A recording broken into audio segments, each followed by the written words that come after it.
everybody out there in the internet. This is your girl, Shiva Saturn. Thank you so much for trusting me today to be your guide into the fascinating world of numerology and understanding the numbers, or opening your mind to the numbers as having a mystical meaning and no longer just representing figures and perhaps monetary values, but having sort of an innate, deeper mystical meaning for us to explore.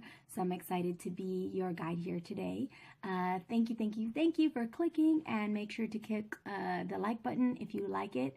I hope you like it, and also make sure to subscribe. Thank you very much.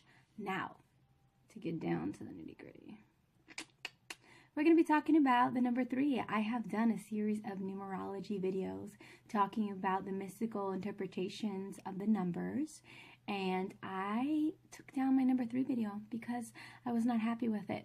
And so here I am again, stepping up to bat to offer you the best that I can.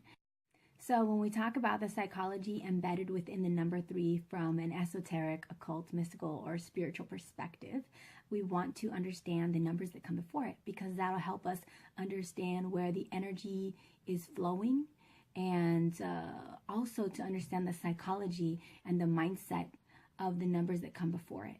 So the number 1, it represents a more yang energy, a more directive masculine energy, and it is the lone reed, the energy that is more so, it is a creative energy, but it's more so an energy that doesn't mind ruffling feathers. It's more of a fiery, creative energy that thinks of itself. It's very self-oriented. And from there, we represent the number 2. So we go from the one who is more self-oriented, to the number 2. And the number 2 is more about grounding duality. It's more adaptive. It's more mutative. And that makes sense if we think about the numbers. If we have a picture in our minds of the number 1 as represented by a dot. So you have this energy, this electronic energy of the 1. It's buzzing around. It wants to do. It's very self-oriented. It doesn't have to think about anything else. It's just the 1 by itself, right? Doesn't have to consult anyone for decisions. And then you have the procession of human development of the 2, and then enters the 2, and the 2 is the more feminine, female yin principle. It's more adaptive, more mutative, more concerned with the other, and it is more word that comes to mind is diplomacy. It's more diplomatic. It's more of a peacemaker.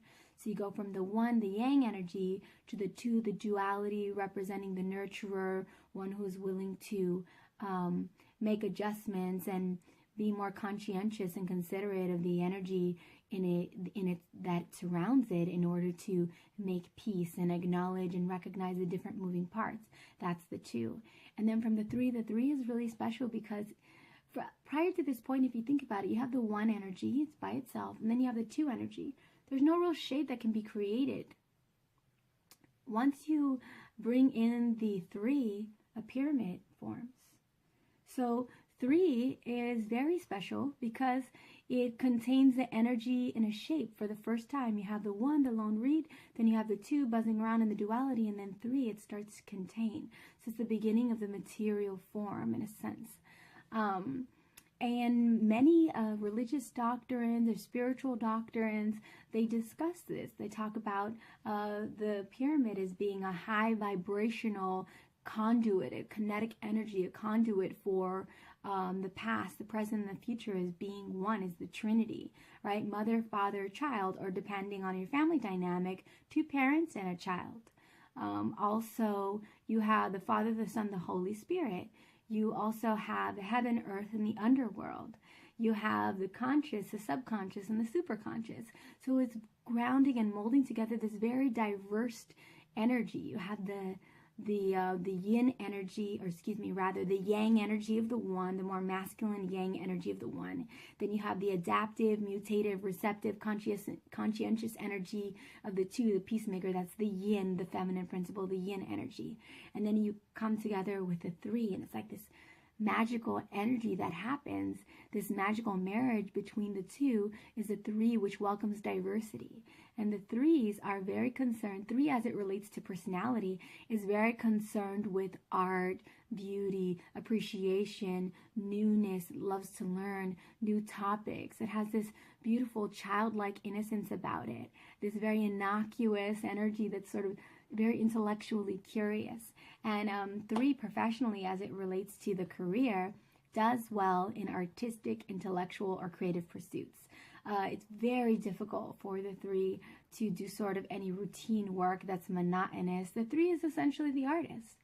You have many well-known artists who are highly regarded and revered for their capacity to capture an audience and their capacity to bring magic, really create magic, bring sort of alchemize. I think of people who are alchemists, right, who are bringing together the yin and the yang energy into this 3rd form and offering it to the audience. You have Christina Aguilera, who is a 3 Lifepath. You have Rihanna, who's a 3 Lifepath. Jackie Chan. You find a lot of your artists and a lot of your performers within this psychology. So when the 3 is on the up and up and is operating from an empowered, healthy, mentally healthy, emotionally healthy psychology, the 3 loves to engage. It's very friendly. It's very social. It seeks art museums, arts and crafts, anything new. It loves to glean and absorb new information. It's quite the conversationalist. These are very bubbly, friendly talkers. I took some notes here. Let's see, I said they're very extroverted in nature. They appreciate diversity, diverse thought, very creative. In terms of career, I talked about the 3 being the writer, the artist, the performer, the consummate performer, loving to engage. And then we also have the other end of the spectrum, right, that balances out when the 3 is more so working in the quote-unquote negative. Someone who has been born with the life path or the destiny number of a 3 can be the life of the party. They're jovial, they're exuberant, like I said, asking tons of questions and then sort of buzzing off somewhere else because they've caught some inspiration and they throw caution to the wind and they're ready to go take another risk or engage in another conversation. Or, you know, I think of a bee, a busy little bumblebee that wants to pollinate, that wants to get the pollen right out of all of the flowers. So the 3 sometimes can lack depth. They'll engage in conversations and then maybe not be as attentively listening or as receptive. So 3s, be aware that we love your jovial, enthusiastic, bubbly energy. Don't ever play that down because that's fundamental to who you are and those who are going to be around you.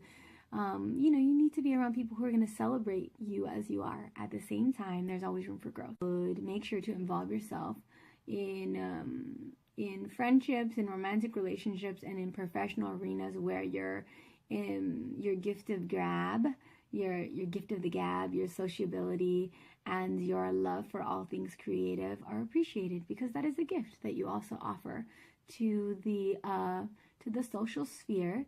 Is your gift of being interested. You know, you're curious. And I talked about the Trinity. Remember, the 3 represents the Trinity. So you have the ability to manifest the yin energy, the yang energy, and then the body, soul, and the spirit, the energy of the 3. So that's essentially what I have to offer to you. I hope you enjoyed this video. Please make sure to tell me in the comments below, do you think I'm close to the mark, off the mark? And also make sure to comment, like, and subscribe. I will be producing more and more videos. Much love. Follow me on Instagram, SHEBAHSATURN. Peace.